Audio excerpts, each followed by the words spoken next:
So yeah, I mean, every day brings new challenges to this digital revolution. Of course, in its latest transformation, it's AI, and it is taking over our lives. I am a great lover of science fiction, and this is becoming somewhat like one of the great dystopian science fiction novels where the robots are taking over the asylum, and then probably will start killing their human masters. But that may be a slightly negative view, because of course we are all aware of the amazing achievements of the new technologies, and the sky's the limit. Well, Elon Musk is going to go to Mars or somewhere else, and but there are so many other advantages and achievements in the world of healthcare and just general in transportation, energy. All of these key industries that affect us have already transformed themselves thanks to the new technologies. But still, we need to be aware of this industrial revolution and how the internet has also created an environment of harms, of privacy breaches, of intellectual property theft, identity theft, fraud, scams, spam, misinformation, disinformation, and a whole lot more. So in this webinar, and we're hoping this will be actually a series of webinars and seminars, face-to-face seminars that we're going to be planning in the new year, how can we as individuals cope with this in our daily lives? So of course we meet these things in our work. The biggest companies have got specialist people dealing with that, both IT specialists, but also increasingly AI ethics specialists. This is a big area of growth in employment in big companies. But not all of us work in the big corporate world and in governments. And it's going to be a question of how do we keep up with this ethical landscape? How does each one of us build a safe and livable existence in this world of virtual chaos? And so we're hoping that this first webinar and the series of seminars will help you to make sense and find a way through it, building on opportunities for growth and self-development, while at the same time protecting your rights and managing the risks. So with that, I'd like to introduce us.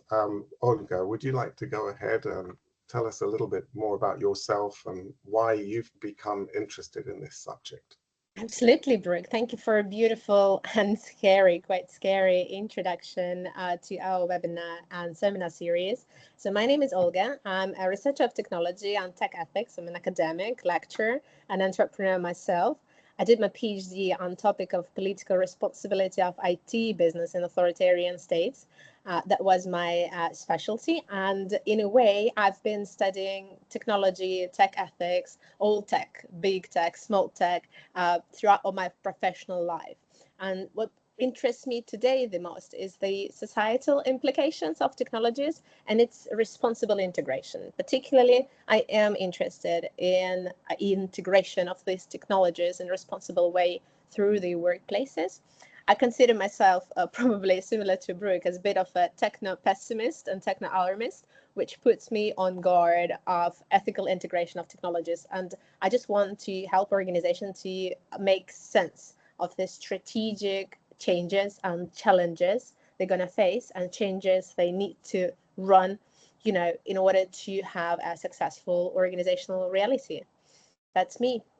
And Brook. Okay, great. Thank you, Olga. And I run IBLF Global. It's a NGO based in the UK, and we promote responsible business standards. I'm just going to let somebody else in here, I think. Sorry, just 1 second. That's classic. Yeah. Yeah, so I've been working in this field of anti-corruption, in fact, in developing markets, in the developing and emerging markets. So I work with the governments and I work with business to try and bang heads together to find a solution to this very, very difficult problem of corruption. And the reason why I'm interested in this is that I see a parallel between our lives here, where beset by these by the new technology and a complete lack of regulation. The regulation simply has failed to keep up with the innovation and the entrepreneurialism. And that's very, very similar to the markets that I normally work in the developing and emerging world. Not specifically with relation to technology, but with relation to any kind of business. So, this is the problem. You've got a market which is laissez-faire, where there's anybody can do anything. There are no real moral indicators. There are very few rules of the game. There may be laws, but they're not usually enforced. And the ethical code may exist. It may exist at an individual level or at a family level, but at a societal level, it's pretty few and far between. So how do you get your bearings? So I'm bringing to this discussion in our so-called developed world some of the things that I've learnt in the developing and emerging markets. So that's what, during today's session, we'll be covering both professional workplace issues, but also personal and moral issues. In the end, if there's an absence of legislation, regulation, and guidance, then you have to find it deep inside you. And I think that's going to be one of the most challenging things that each of us has to do. So for our agenda today, we'll start off with Olga taking us through the big challenges that we face in not just AI, but technology generally, and how that is impacting our lives and our work. We'll suggest a few practical approaches at a personal level to dealing with these. And then at the end, we'll tell you a little bit about our seminar in the new year, which we hope might be of interest to you and where we'll plan to go into greater depth. We're not going to cover everything. We're not going to give you all the answers in what is remaining of our 1 hour. We'll have a bit of time for Q&A at the end. So with that, I'll hand over to Olga. Wonderful. Thank you, Brook. I'll try to keep it quite short and sweet and try not to overload you, but we believe that beginning the conversation on the technology and integrating technology ethically within workplaces and our everyday lives, we have to talk and formulate it through the concept of risks. Well, and with risks, again, in this field, there is very little regulation, which is working really well at the moment, but where new technologies are emerging every day, there are new opportunities emerging. So looking through all the challenges that people and organizations are facing in the world of technology today, we identify 4 big pillars of risks through which I would like to guide you in the next 15 minutes or so. And the first pillar is the pillar of data. The second one, AI, about which Brook likes to talk quite a lot these days and is really interested in the developments which are happening there. The third pillar is digital communication, so all the codes that are happening online. And the final one is the protection of human rights, the very special part of it, of digital human rights, which just makes a perfect loop into the question of how is it ethical to run an organization technologically. So let's begin with the first one, the issues on data. Organizations must protect both client and employee data, and we understand that it's an imperative for modern organizations. So we have to ensure all the ethical practices in handling sensitive information. However, if we talk about today, it's easier to be said rather than to be done. We live in the most data-heavy time in history when personal data is shared in absolutely remarkable amounts. There is tons of data which is being just transferred between organizations from individuals, collected and stored in various places. From the research which I've been personally conducting, I've learned that most people these days, they don't understand the value of their personal data, which is collected. And neither do many businesses yet know the full extent of the way the data can be used, but also the responsibility which comes with handling that amount of personal data. So what are the risks within this domain? First of all, this is the risk of data breaches. And it's happening with increasing cost and increased severity, unfortunately. And when we're talking about the numbers, today the global average data breach would cost about $5 million, which is a lot. It is regulated and there is a penalty for a possible data breach. For instance, in the UK, it's regulated by the Data Protection Act, and there are significant fines which can be going up to 4% for organizations' global turnover if it is massive data breach, or up to 2% for a less severe data breaches. So in these cases, ethical handling of data will help to minimize risks, but there is an imperative to have these protocols and policies in place. With the data breaches, stepping outside a bit, comes another issue of handling this data in an ethical way, and it's the misuse of personal information or other data. We remember the story of the case of Cambridge Analytica back from 2016, when a company harvested quite a lot of personal data from the Facebook, from social media, and this data has been used to strategically send the narratives of political communications to users to convince them in voting in a particular manner. So that was a big scandal. But how do we use this data? Is this going to be used in order to train artificial intelligence? Are we as an organization collecting this data to sell? Who do they sell this data in the particular case? And how identifiable individuals are? What are the risks which are associated with just having access to this precious resource of personal data? So it just refers us again to the need to have all these policies in place. The other issue of risks coming in the domain of data is cyber attacks. And with the rising phishing and ransomware attacks, they're targeting both organizations and their clients. Most recently, Panorama did a brilliant investigation about Revolut, which is a mobile first digitally bank service. And unfortunately, they did not manage to protect well the information about their clients, and their clients have been quite severely attacked and scammed into transferring vast amounts of money. So looking at all these cases, it puts an organization in a very important need of helping their employees to develop a policy, align it with the existing regulation, but also if an organization does have significant resources, maybe to pioneer and engage in a responsible self-regulation in the domain of data handling. So that is one of the opportunities which is there, but at the same time, it's a significant issue to which we need to pay close attention. All right, that's all on issues of data. Moving on, our second pillar of risks.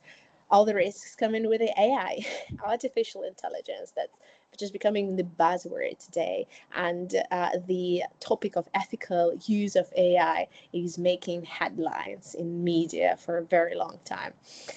Yet, with this, we have very little consensus on what AI is bringing to us. Is it going to take over jobs? Is it going to take over different functions? Do we have to cut people from their workplaces and just substitute with robots? We do not have an answer to that yet. However, there are a few risks which are emerging and the opportunities which the embedment of AI technology does provide to us. And the first one, of course, it comes straight to mind. This is the workforce displacement. We believe, and that's a matter of fact, that there are some routine jobs which appear at risk. But scholars more and more pay attention to not the way how the white collar jobs going to be cut off and transferred to the robots, rather than to the hybridity emerging there.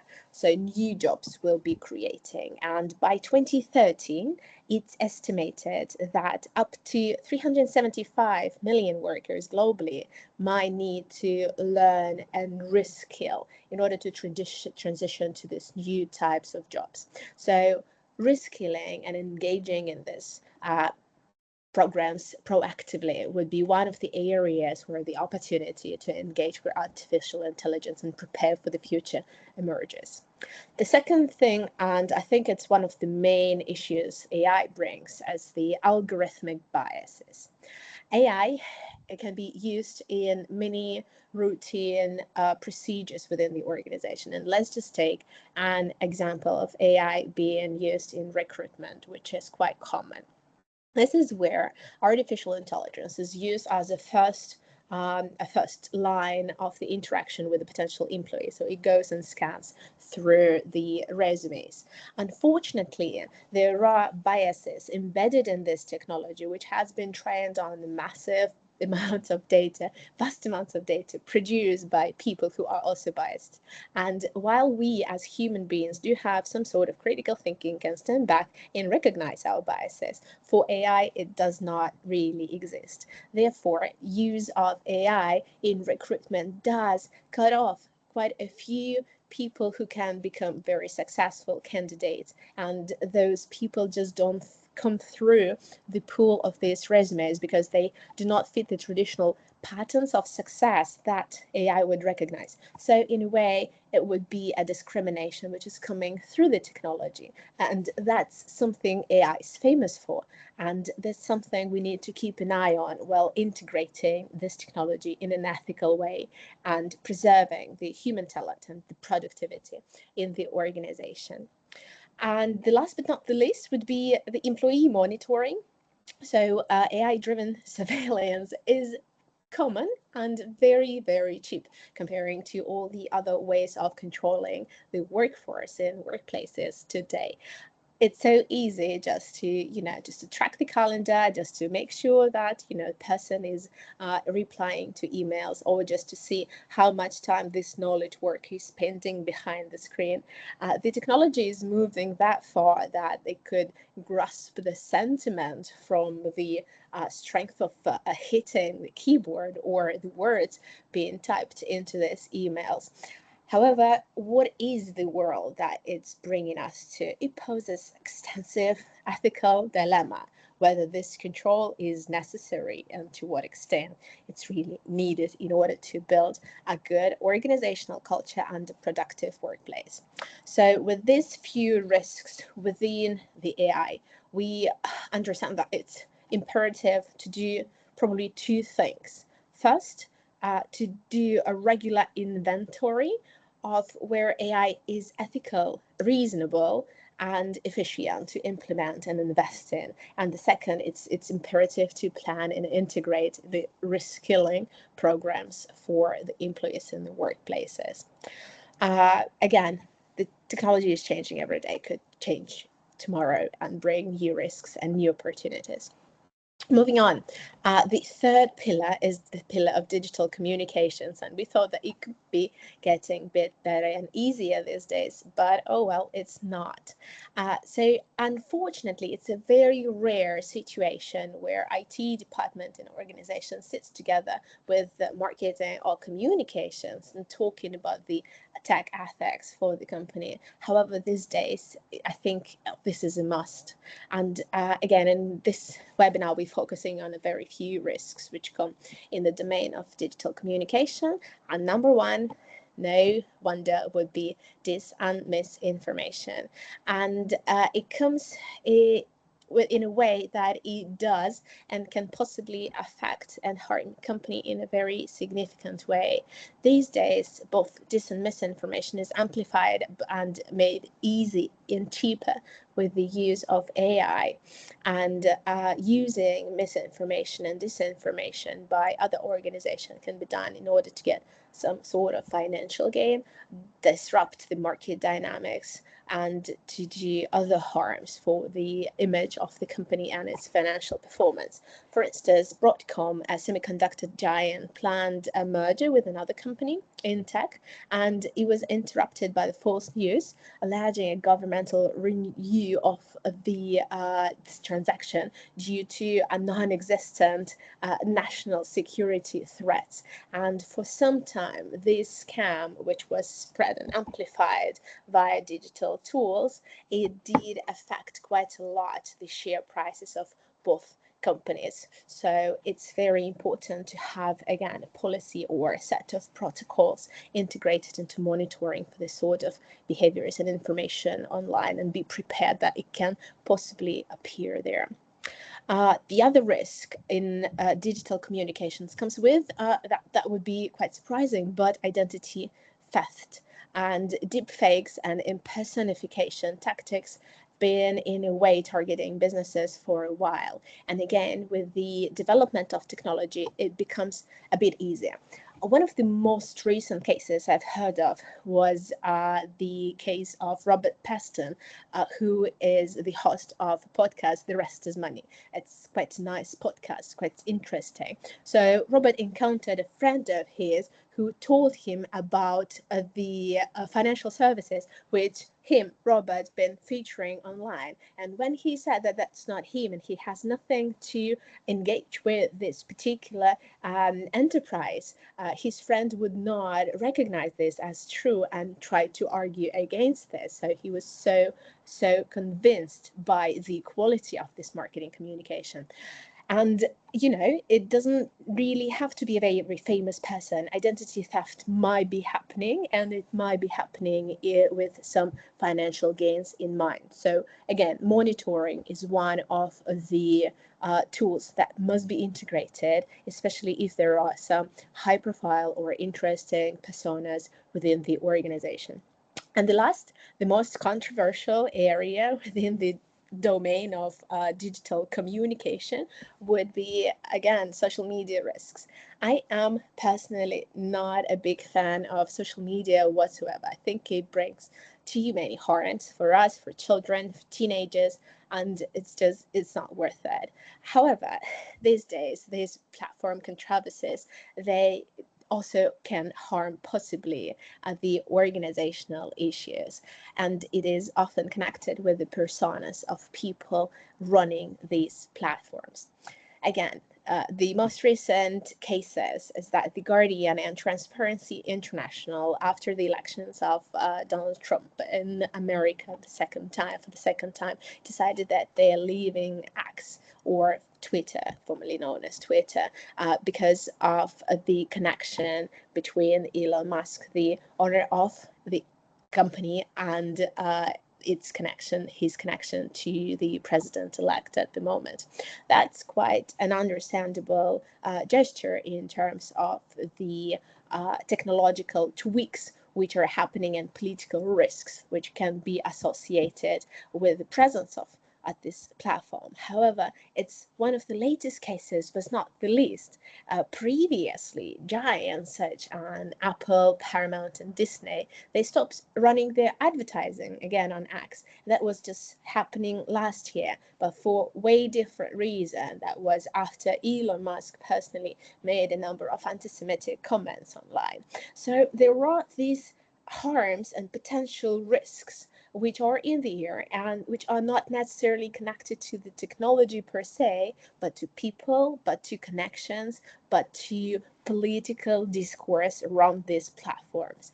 And again, this is a matter of a decision within the whole team working in the company, and there should be comms people, there should be tech people, and there should be people who are quite aware on the geopolitics and the world news to make these connections together. So aligning communication strategies with political, technological landscapes to safeguard this reputation and to adapt to the evolving risks could be a very, very comprehensive and valid decision. And the fourth pillar of the risks is the matter of protecting what we call digital human rights. I would repeat myself quite a bit in this section, but I think the most crucial issue here is the framing of digital human rights as a matter of safeguarding for people themselves, for governments, but also for organizations. And the first one, of course, it's privacy. Risks of unauthorized surveillance, data breaches, they are somehow protected by data laws. But again, in different contexts where organizations operating, for instance, in authoritarian regimes, which is the area of my expertise, the legislation might not necessarily be leading towards the safeguarding of these risks, but might be doing quite the opposite. So this is a moral and ethical dilemma for the company operating in this regime. How are they going to do? Are they going to comply with this legislation, which is doing some harm for the local population, or they will have to find some other solutions and maybe do not maintain operations in this country? So privacy here, very important, and must be one of the cornerstones if your company is somehow engaged in collecting and operating data. The second one is the freedom of expression and the right for security.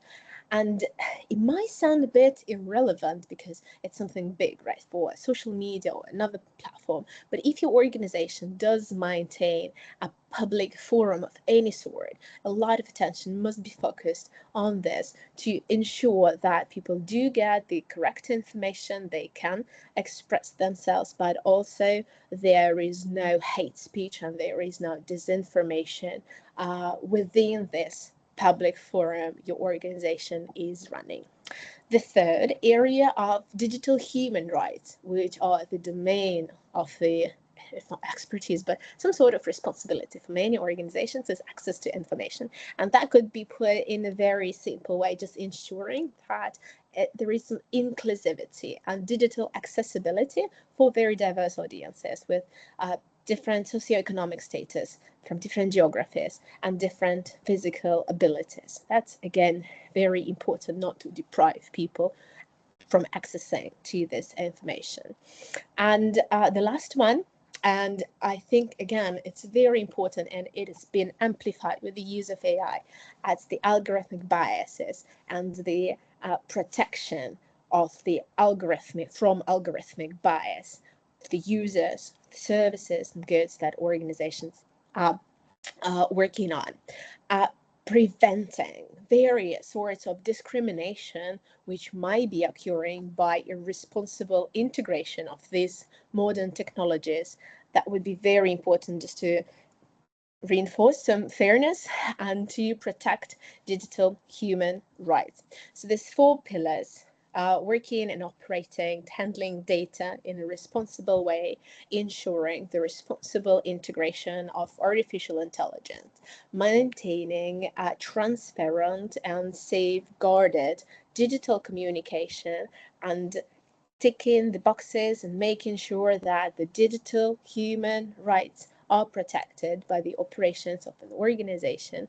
I think these are the four key areas of risks which are coming up, but also the areas where the organization or person could demonstrate leadership and ethical behavior. So yeah, over to you now, Brook. How can we do this?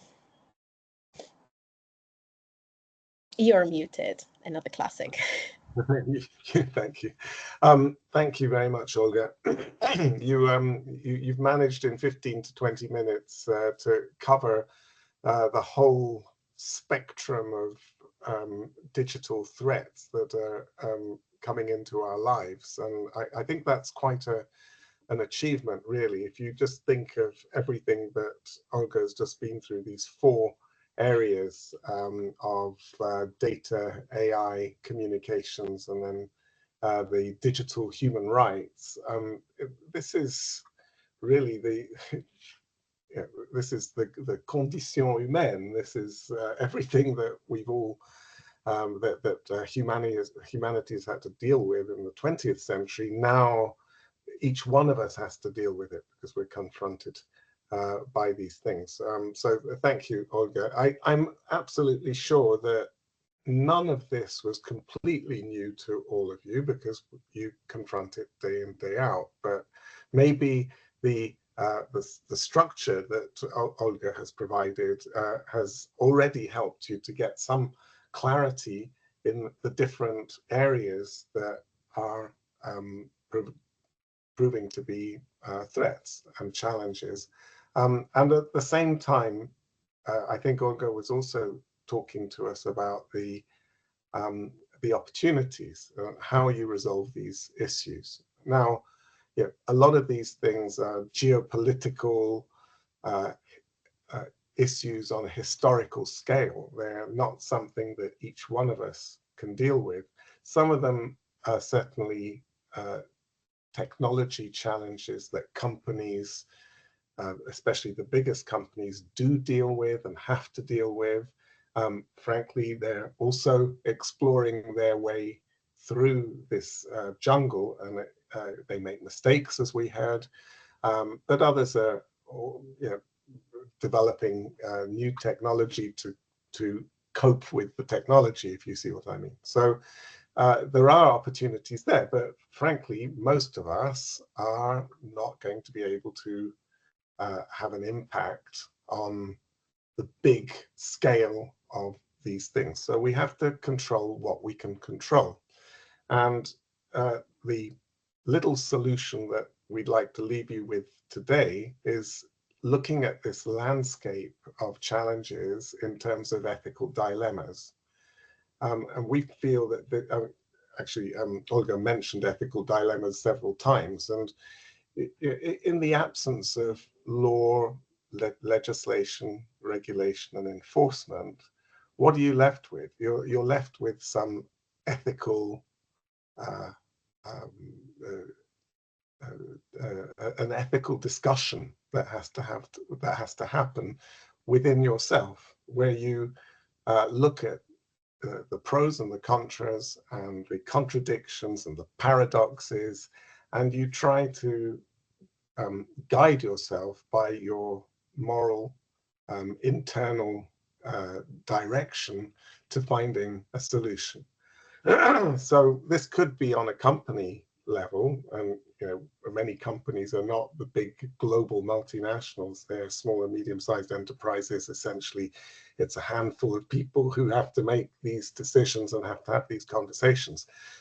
Or it could be at the individual level. So things like data privacy, where you're balancing user convenience with data privacy, or where as an individual, you're sharing your personal information online for convenience, but at the same time, you have to think of how do you protect your privacy. We've had so many examples of people saying things online and then regretting it. So there's ways of coping with these things. You can have some, as a company, some transparent data collection practices. You can have, you can obtain explicit user consent. You can provide users with control over their data. As an individual, you can review your own privacy settings regularly on the platforms that you use. You have to be very careful about sharing sensitive information and how you talk about people. And you can also use various privacy tools like VPNs and privacy-focused browsers. So there are solutions, but you have to find them for yourself. And I think that is where our this webinar and our seminar is going, is how can you take control yourself over your digital profile, and how can you see clearly where the path is going to at least some kind of protection and management of the risks. Using an ethical dilemma prism, you can get clarity and focus. You can frame the issues very clearly. You can see where the underlying conflicts are. You can make better decisions. You can the ethical dilemmas will encourage you to consider the broader implications of your choices. It focuses on your values and your beliefs and the kind of person you are, your moral positioning. In the absence of law, regulation, and enforcement, the guiding principle must be ethics. It helps your understanding. Ethical dilemmas can help you appreciate different perspectives and the complexities of human behavior, and they can create a kind of guidance to navigate new and unfamiliar situations. Finally, these ethical dilemmas are great for promoting dialogue, and I suppose that's one of the ideas behind our future seminar series, which is that we'd like to get people together like yourselves from completely different walks of life, from companies, but also from healthcare, from science, from just civil society, just ordinary citizens who are concerned about these issues, and bring people together, find out what is your experience of this and what are the solutions that you've found, and see if we can get a really good quality dialogue going where we can all learn from each other. And with that, I'd like to hand back to Olga to talk a little bit more about the seminar series that we've got planned.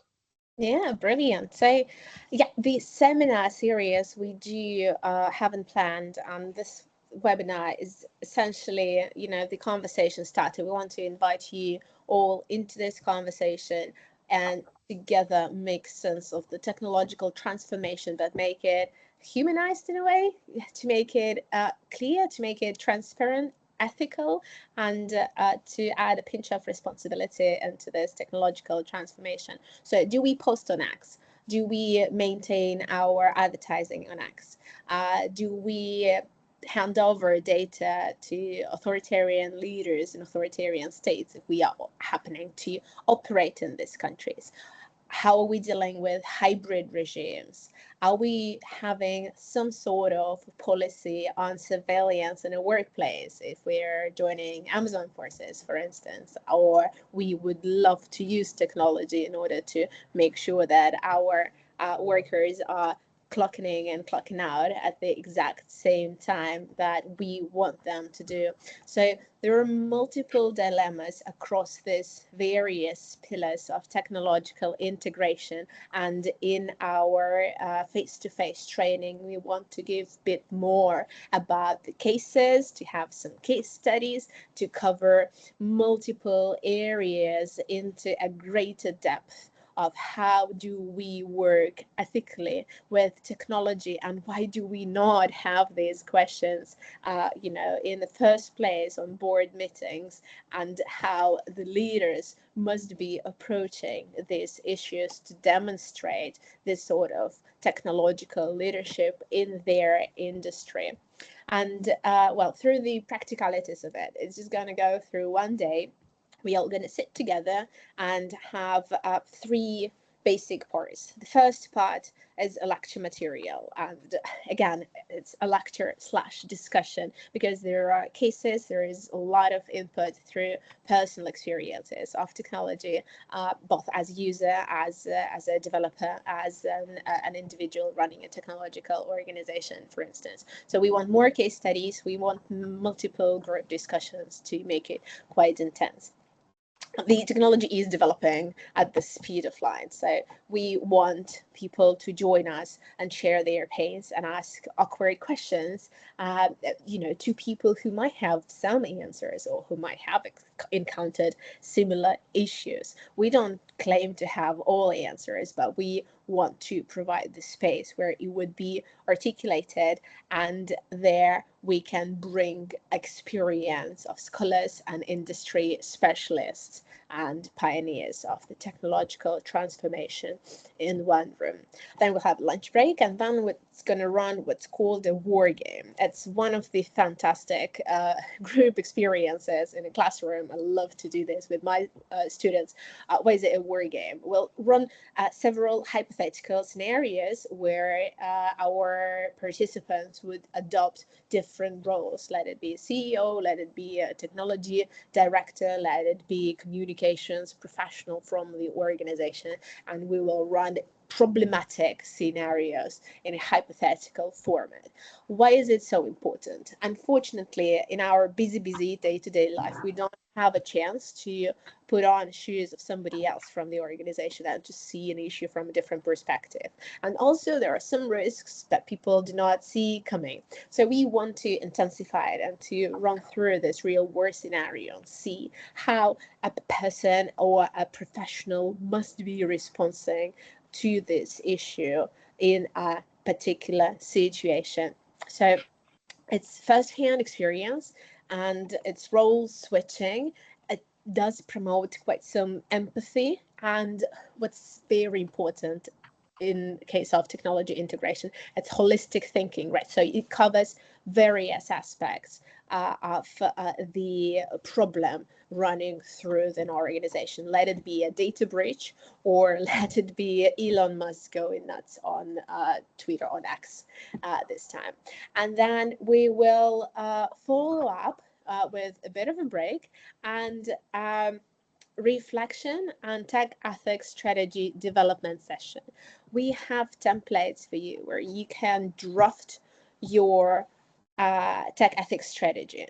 And again, this is something that does not happen often in organizations, because organizations often do not have time to have marketing people, comms people, IT department, CEOs, financial department, legal department. We don't have an opportunity to have them all together, but we'll give you a template through which going through which you, on behalf of the organization or on behalf of yourself, will be able to do some sort of a to-do list, or at least to have a rough draft of something that can be implemented further on.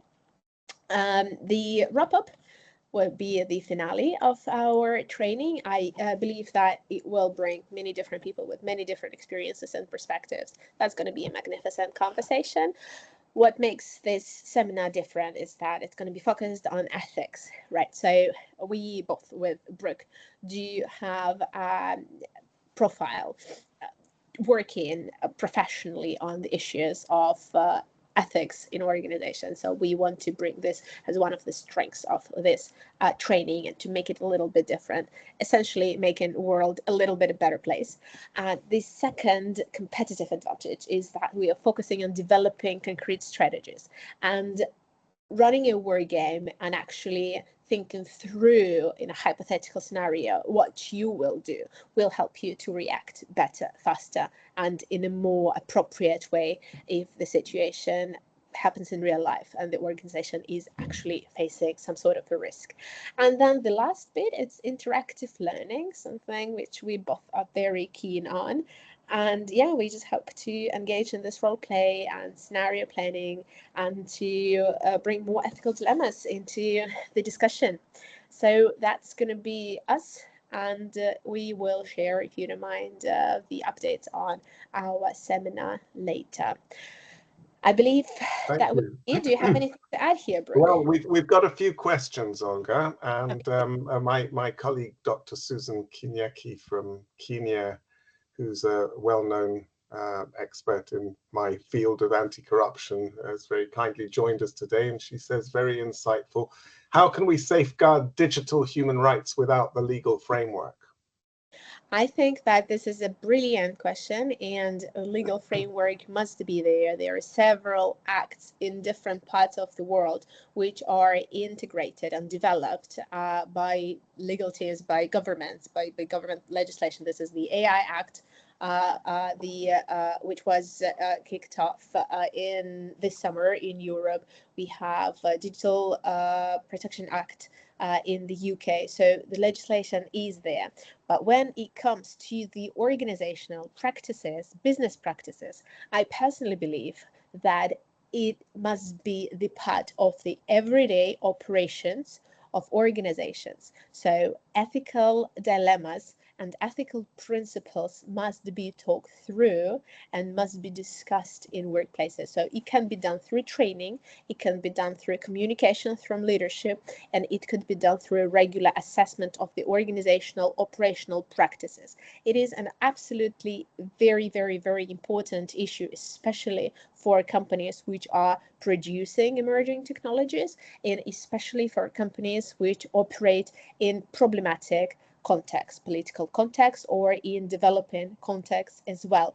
Exactly for that reason, because there is a lack of comprehensive legislation in these areas. So you have to step up and put yourself in front of this legislation and in a way self-regulate your organization, aligning it with the ethical principles of digital human rights.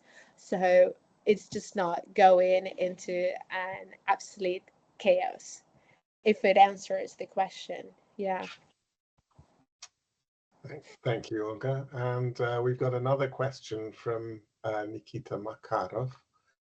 With rising disinformation trends and fake news, can we teach AI to spot it automatically? Now everything has to be fact-checked by humans, but can an AI model be taught certain language techniques used to present false information, e.g. detect appeal to emotions? It's a brilliant question, and yes, you're absolutely right. There are programs, there are tools which have been developed and which are doing exactly this. And I will share later in the chat. A friend of mine who is running digital transformation for one of the NGOs, they just launched a Telegram bot, which is doing exactly the same. So it will be reading the sentiment of the piece of information. So yes, there are tools, and True Story, the platform run by Lev Gershenzon, the former employee of Yandex, they're doing very similar thing, right? So they are bringing together pieces of information which has been fact-checked. However, having said that, unfortunately, this is a race where is no winner actually at any point, because once this mis or disinformation detection systems are advancing, the other side is advancing as well. And unfortunately, even though that the information space is expanding, it has too much platform, it has too much room to continue expanding. So it's just a matter of putting out more information and advancing it, so it's so mimicking the original sources. Yeah, And Olga, I'm sorry to interrupt, but I just wonder, how can I mean, if the AI is being used to try and detect misinformation in AI, then how can we trust the AI that is the assurance AI? I don't know. Yeah, I mean, it's like the sort of you know,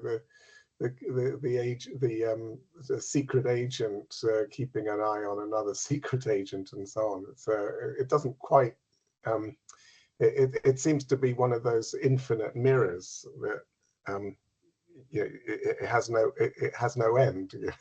it can be going a little bit extreme. I just didn't, I mean, this is the thing about trust in the system. Where does it start and where does it finish? Or can it, have we lost trust forever? Oh my God, this is a very good question, Brook. And I think that this is the very good question for the past few years, when we started talking about the phenomena of post-truth, where the truth is blurred. We don't have truth any longer, because with digital technology and with the access to even to search engine and to access to personification and algorithms of personification in these digital technologies. Let it be Google search, let it be your social media feed. The results you get, they are so adjusted to you and to your own kind of worldview, previous searches, everything that happened with you within this space. So what is truth and what is not, it's so difficult to distinct. That's why people are falling into these echo chambers and conversation bubbles where you only meet those people who think the same what you think, and the message is being reinforced there. And I don't have an answer straight away. Should we take people out? Do we need to face, the problematic truths? Do I have to listen to the other side? Probably yes. But back to your question, I think there can be some guidelines. And I think this is our solution, looking to the something which is timeless, ethical standards, virtues, applying this to own personal conduct and applying it to organizational conduct. And then maybe with this sort of behavior, with this sort of strategy, there would be a bit more of clarity. But again, you never know. You just never know. Okay, well, yeah, we probably will, I'm sure we will find the solution through our seminar series with the help of lots of other people who come on it. So good. Are there any other questions from anybody? Maybe somebody wants to raise a hand and even appear behind, because you're all hidden behind your curtains of the Teams room. Anyone want to make a comment? Yeah. I think probably not. So I think, Olga, we've had a very good session today. Before we finish, I'd just like to ask everybody to do us a favor and fill out a little poll, which I shall put on the screen right now. It'll take you 2 minutes. There's just 4 questions. You can rattle through them. But that will help us get a bit of feedback and also know how to focus our seminar series on what particular subject. So let me just put that on, and then when that's done, we'll say goodbye. And while Brook's doing that, I just wanted to thank you all for joining us. And again, this is a conversation starter. Please email me, and you've got my email in the invite from Eventbrite. If you would like to join our seminars, if you have any questions to follow up, or you want to, work on some sort of collaboration further on. And yeah, thanks very much for joining. That was brilliant to see you. Yeah, today. Thank you very much for coming in. Do take a couple of minutes before you leave to fill out our little poll here. And thank you very much for joining us. If any of you got any feedback for us that you'd like to give us independently, let me just put my email in the chat, and maybe you could do the same, Olga. Yeah, but we will follow up anyways with. Oh, we will follow up. Yes. So I'll put my email in case anybody wants to get in touch. And yeah, thank you very much indeed for joining us today. So we'll leave the room open for you to fill out the poll, and then we'll say goodbye. So thank you very much for coming today.